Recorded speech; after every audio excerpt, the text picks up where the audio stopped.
We have two texts involving Rebbe Yehudah HaNasi, late 2nd, early 3rd century. He quotes from this passage from the Shema, Lot velo sasuru acharei levavechem. You shouldn't go touring after your hearts, if you will, or your minds. And he says from here, a man should not drink from one cup and put his eyes on another cup. Yes. And basically this is, right, when you're in bed, you should be thinking about the person you're with, right? But again, notice it's the man. I will say the rabbis also in different ways, not using the drinking metaphors, do sometimes talk about this in terms of women.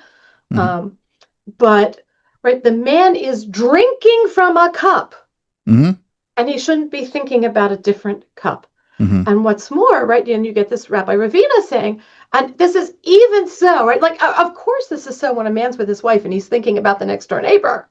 Right? Which is also interesting because he's coming a couple centuries later, but he still is able to throw this. Yeah. But he says, even when that other second woman is permitted to a man, she's also his wife. Because remember, we are in a system that is, at least in theory, polygynous. At least in theory. Yeah. Again, so many ancillary questions that break off of this, like were the rabbis actually polygynous or not? Again, no time for that now. But at least in theory, a man could have two wives, and he shouldn't be thinking about wife A while he's with wife B, or vice versa.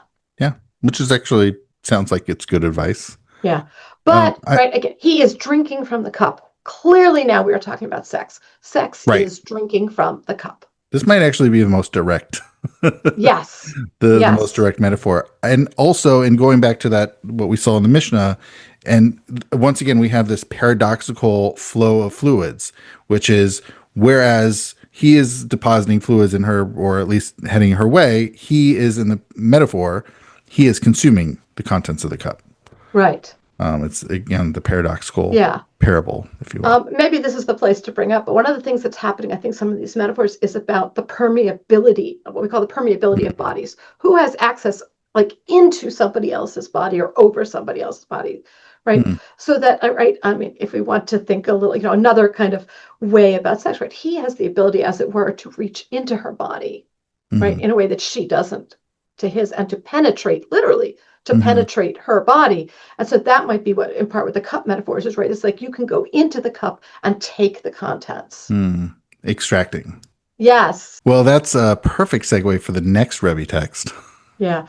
This one is fascinating because, right, this is the place where the rabbis, and I think we see this, right? Like, you have these metaphors and they're part of your culture, even when they are problematic for women. It's not entirely unlikely that women are sometimes also going to make use of these metaphors for themselves. Yeah. And so here we have a case, and this is fascinating because we have a man by the name of Rebbe Elazar, and he died. And Rebbe is the Nasi. He is the patriarch of the Jewish community in Roman Palestine at this time. Palestine, not a political term here. What's what the Romans called it. He's the head of the whole community, so he wants to marry this widow. And what does she say? She says to the most powerful man, basically in the Jewish community at this moment, a vessel that was used by holiness. Who does she mean? What does she mean? She means myself, right?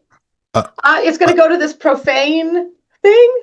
I understood it as Rebbe Elazar. She's referring, previously Rebbe Elazar had me in holiness. Right. That's what she said. Rebbe Elazar is the holiness, and Rebbe is the profane. Right. He's dissing Rebbe. She is absolutely dissing Rebbe here. Right. It's bold. But she's talking about herself as a vessel. Vessel that was used by someone. There might even be, maybe, I don't know if Rebbe Elazar was a Kohen or not, but maybe there's even like a little temple metaphor here. Things that have been used in the temple don't get to be used outside of the temple afterwards.